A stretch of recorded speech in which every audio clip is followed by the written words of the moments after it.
This is one of the most useful tools to have in the garden. Let me show you what it is.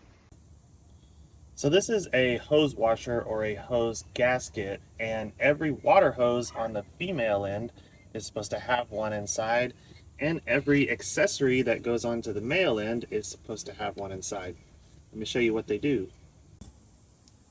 They stop your stuff from leaking. So here is a water pistol that the gasket has fallen out of, and look how bad it's leaking, and most people just live with this instead of fixing it.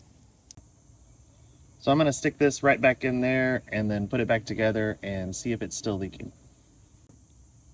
Okay, got it in there now. Let's put it back together.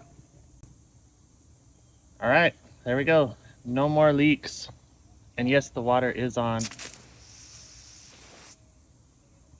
You can buy a 10-pack of those little washers for like $2. I like to keep one either in my wallet or on a keychain, or you can keep one in your purse.